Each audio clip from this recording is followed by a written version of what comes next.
થોડી વારની અંદર આપણો કાર્યક્રમ આગળ વધશે એ પહેલા જે જગ્યા ઉપર જગ્યા મળે ત્યાં તમારું સ્થાન લઈ લેશો।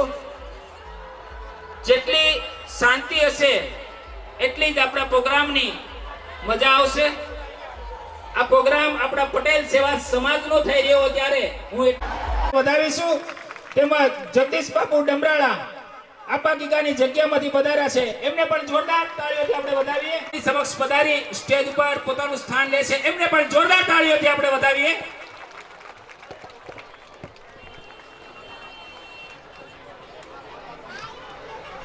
અને એમની સાથે સાથે મનસુખભાઈ તેમજ સંજયભાઈ પણ પધાર્યા છે, એમને પણ જોરદાર તાળીઓથી વધાવીએ।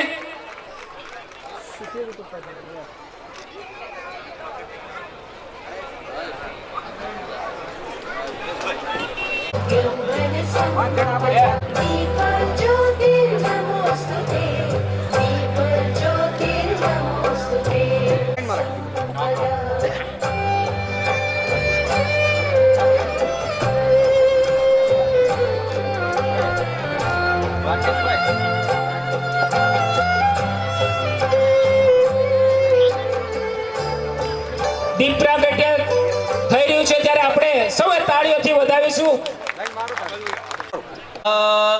શ્રોત્રાદવાયુશ્ચ પ્રાણાશ્ચ મુખા દગ્નિરજાયતા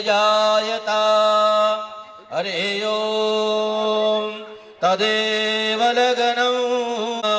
દરેક ભૂદેવો પોતપોતાના મંડપની અંદર વરાજાને પોખવા માટે તૈયાર થઈ જશે। સૌથી પહેલા સાથે મળી અને આપણે અહીંયા રાષ્ટ્રગીતનું ગાન થાય એવા સમયે બધા ઉગમણી બાજુ ઊભા રહી દરેક લોકો પોતપોતાની જગ્યા ઉપર ઊભા થઈ જાય અને રાષ્ટ્રગીતનું ગાન થવા જઈ રહ્યું છે। દરેક નવદંપતિ પણ મંડપની અંદર પોતાના સ્થાન ઉપર ઊભા થાય। સ્ટેજ ઉપર ઉપસ્થિત પરમ પૂજ્ય મહંત શ્રી લવજી બાપુ ડમરાળાથી પધારેલ બાપુ સાથે સાથે ચંદુભાઈ સહિતના સૌ મંગલ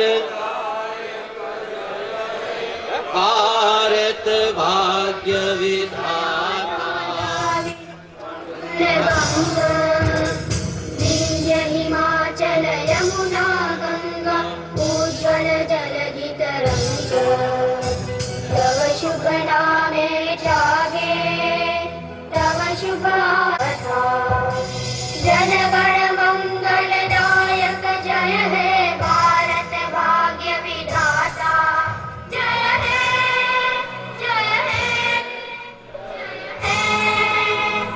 જય જય જય જય હે। ભારત માતા કી ભારત માતા કી।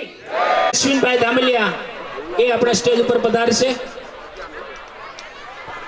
સમૂહ લગ્ન નહીં પણ આવા ઘણા બધા કાર્યક્રમો થઈ રહ્યા છે જેનો શ્રેય આ ઉપરાંત ઓળિયા ગામની અંદરથી જેવો અમદાવાદ, સુરત, મુંબઈ જેવા મહાનગરોની અંદર આપણા જ ગામના ભાઈઓ વસે છે, તેમનો પણ ખૂબ જ સહયોગ રહેલો છે। અને આવા કાર્યક્રમો ત્યારે જ આપણે બનાવી શકીએ કે જ્યારે પૂર્ણ સહયોગ પૂરા ગામનો પણ હોઈ શકે। તો હું વાત કરીશ કે આજથી ઘણા વર્ષો પહેલા આપ સર્વ પણ જાણો છો ઓળિયા ગામની અંદર અંબાજી માની માતાજીના મંદિરે ઘીની મૂર્તિ થતી હતી, એ જ આ ઓળિયા ગામ છે।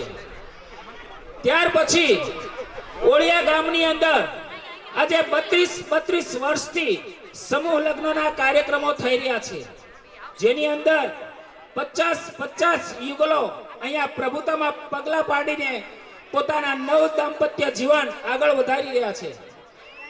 ત્યારબાદ ઓળિયા ગામની અંદર છેલ્લા 4-5 વર્ષથી વિના મૂલ્યે ફ્રી સેવામાં ટિફિન સેવા પણ ચાલુ થઈ રહી છે, જેમાં ઓળિયા ગામની અંદર રહેતા દરેક વૃદ્ધ નાના મોટા ક્યારેક બહાર ગામથી આવતા મહેમાનો એમને વિના મૂલ્યે ટિફિન સેવા આપવામાં આવે છે અને એ પણ વિના મૂલ્યે અને ઘેર પહોંચાડવામાં આવે છે। તો આવા કેટલાય કાર્યક્રમો આજે ઓળિયા ગામની અંદર ઓળિયાની જનતા સાથે મળીને કરી રહી છે, ત્યારે હું ખરેખર ઓળિયા ગામને ગર્વ અનુભવું છું કે ઓળિયા ગામ એક ગોકુળિયું ગામ કહીએ તો પણ એમાં નવાઈ નથી.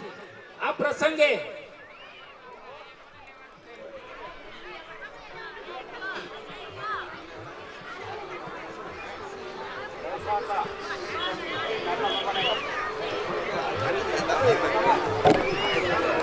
શુભ અવસરે આપણા મંચ ઉપર જે મહાનુભાવો બિરાજમાન છે તેઓ સમાજના દીપ સ્તંભ સમાન છે.